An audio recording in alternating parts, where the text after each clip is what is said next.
Bonjour, bonjour, j'espère que vous allez bien. Bienvenue dans un nouvel épisode des Cieux ouverts. Aujourd'hui, nous sommes le samedi 24 août et le thème de ce jour est Vous devez vous connaître. Le verset de mémoire est tiré du livre de 1 Pierre 2,9, mais avant de lire, nous allons tout simplement prier. Seigneur, merci. Merci Seigneur encore pour un nouveau jour, une nouvelle grâce. Merci Seigneur pour l'opportunité Seigneur de pouvoir apprendre à nouveau Seigneur. Et c'est pourquoi nous remettrons ce moment entre tes saintes mains de sorte à ce que tu puisses venir prendre place soit à ce que tu puisses venir nous enseigner ta parole et le message que tu as pour nous, Seigneur, en ce jour. Permets que notre cœur soit disposé à entendre, à recevoir de toi. Et au-delà de ça, permets que nous puissions, au-delà d'entendre ta parole, à vivre, de sorte à ce qu'à travers nos vies, ton nom soit glorifié. Merci encore, Seigneur, pour cette opportunité que tu nous donnes. Accepte nos remerciements. Je prie pour toutes les personnes qui entendent, écoutent en cet instant, de sorte à ce qu'elles puissent, Seigneur, être bénies. Et qu'à la fin de toute chose, ton nom soit glorifié. Au nom de Jésus, j'ai prié. Amen.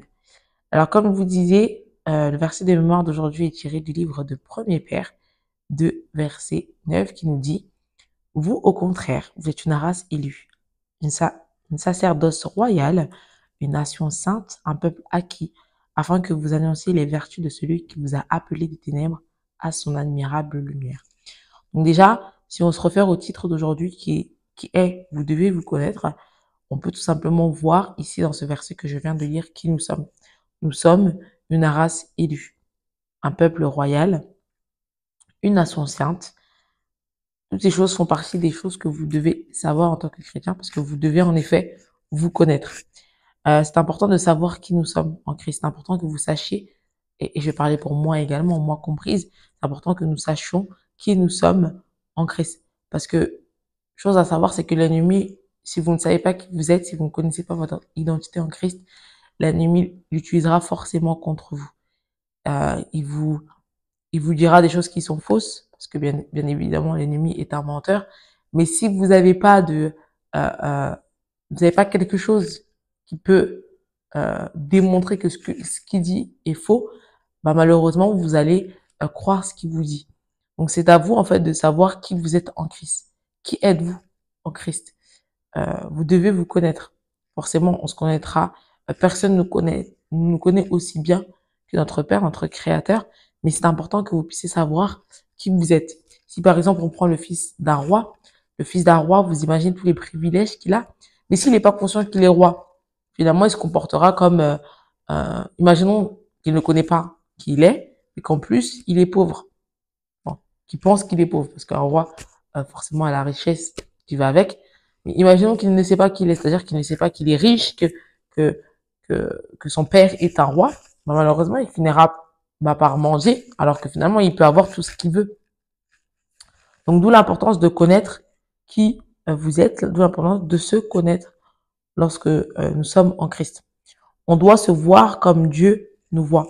Chose très très importante parce que c'est vrai que lorsqu'on dit connaissez-vous, vous devez pas vous regarder comme vous êtes, mais vous devez plutôt vous regarder comme Dieu vous voit. C'est-à-dire que vous êtes, euh, comme le verset nous dit, nous sommes une race élue, nous sommes nous sommes des enfants de Dieu. C'est quelque chose de commun, je pense, que tout le monde dit souvent.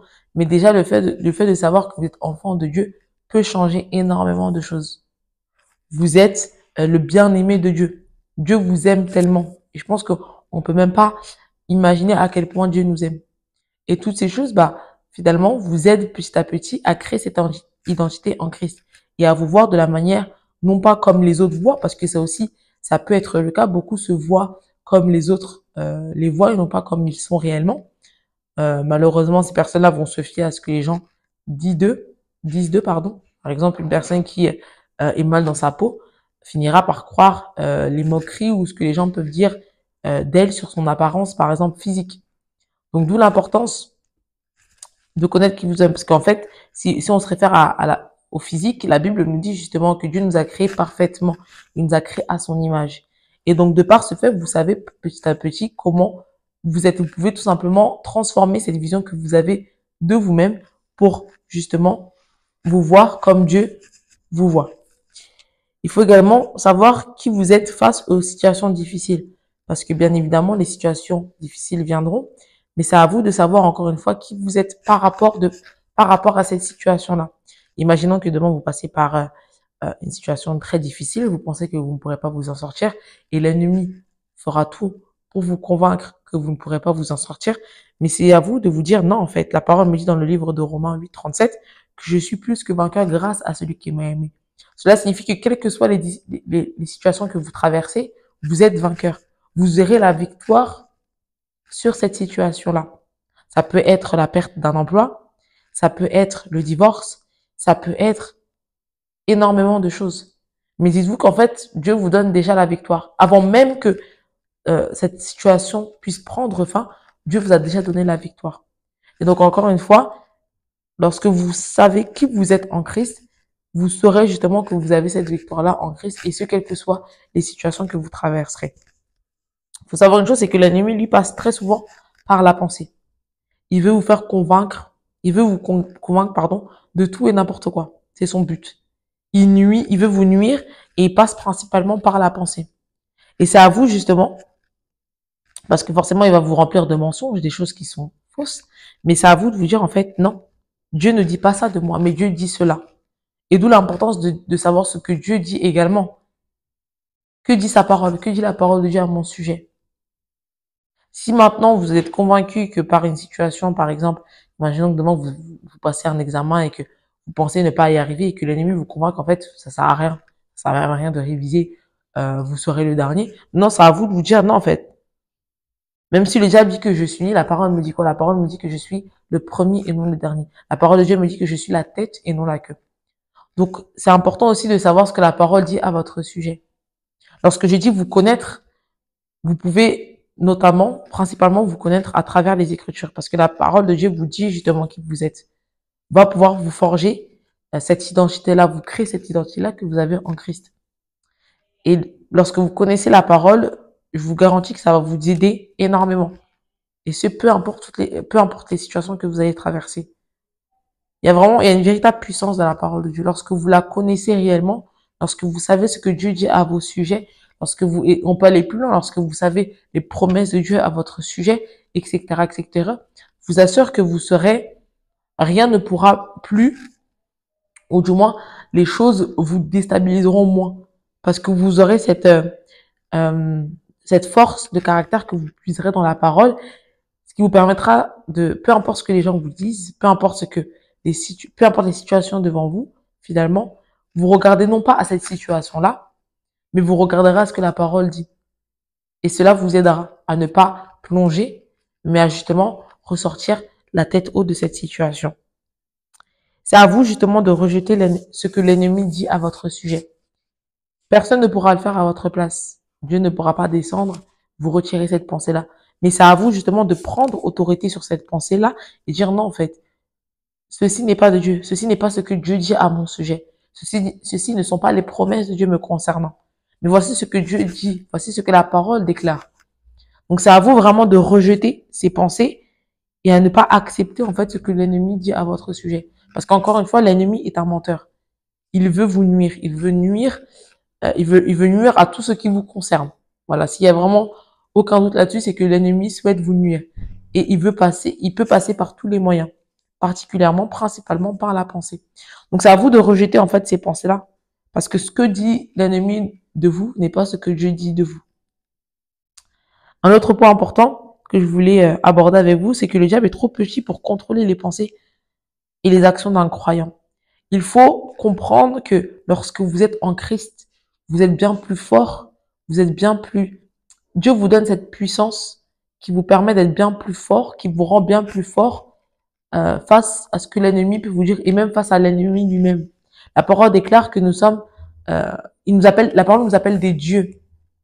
Un dieu, c'est qui? Un dieu, finalement, enfin, un dieu, lorsqu'on pense à un dieu, on pense à quelqu'un qui a toute puissance. Forcément, nous ne sommes pas égal à Dieu, mais en tout cas, il dit de nous que nous sommes des dieux. Et lorsque vous prenez conscience de cela, finalement, vous voyez le diable comme quelqu'un de tout petit par rapport à vous. Il ne peut pas vous contrôler. Il ne peut pas contrôler vos pensées. Mais c'est à vous de prendre conscience de cela et c'est à vous de rejeter ce que l'ennemi dit à votre égard. Vous êtes bien plus fort que le diable parce que vous êtes en Christ. Et Dieu vous donne cette puissance-là. Dieu vous donne également l'autorité pour pouvoir aller au-delà de ça, aller au-delà des situations compliquées que vous pouvez traverser. Car c'est finalement en Christ que nous avons la vie, le mouvement et l'être. Nous pouvons tout par Christ. Dieu nous donne la capacité, la possibilité de vaincre. Et la parole le dit encore une fois, je répète, mais la parole nous dit, en effet, en Romains 8, 37, que nous sommes bien plus que vainqueurs. Grâce à celui qui nous a aimés. Donc, bien sûr, c'est pas par nos propres forces, c'est par Jésus-Christ. Mais en tout cas, la chose certaine, c'est que nous avons la victoire. Nous sommes victorieux. Peu importe ce que l'ennemi vous dit, peu importe ce que l'ennemi souhaite vous faire, peu importe les tentations, les persécutions, vous êtes bien plus vainqueur que cela. Un point de réflexion pour clôturer nous dit, quand vous connaîtrez votre véritable identité dans les Écritures, le diable ne pourra plus vous tromper. Et c'est une réalité. Lorsque vous connaissez réellement qui vous êtes en Christ, et ce à travers forcément la méditation de la parole de Dieu, vous verrez que l'ennemi ne pourra plus vous tromper. Il pourra plus vous nuire, il pourra plus passer par les pensées. Parce qu'à chaque fois, en fait, vous aurez ce réflexe-là de contrer la pensée que l'ennemi met en vous avec ce que dit l'Écriture à votre sujet. Donc, lorsque vous connaîtrez véritablement, vous aurez vraiment cette force de caractère qui vous permettra de traverser toute situation, quelle qu'elle soit. Et le diable, encore une fois, ne pourra plus vous tromper. C'est une réalité. Le diable ne pourra plus utiliser la pensée contre vous. Si aujourd'hui l'ennemi est si puissant, malheureusement dans la vie de certains chrétiens, c'est parce que beaucoup ne savent pas qui ils sont. Beaucoup n'ont pas encore pris conscience que lorsqu'ils viennent en Christ, ils sont bien plus forts que l'ennemi.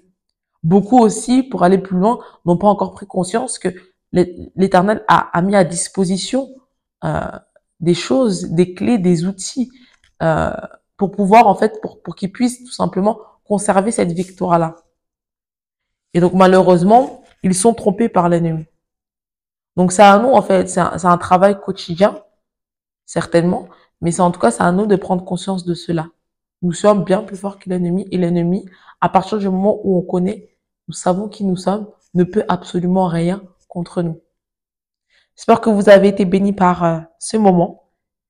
Continuez de méditer sur ce sujet et faites en sorte justement de forger ce caractère que Dieu nous donne à travers sa parole, car l'Éternel dit énormément de choses nous concernant. Et la parole vous aidera dans ce sens-là. Merci encore de nous suivre. Que l'Éternel vous bénisse. À très vite.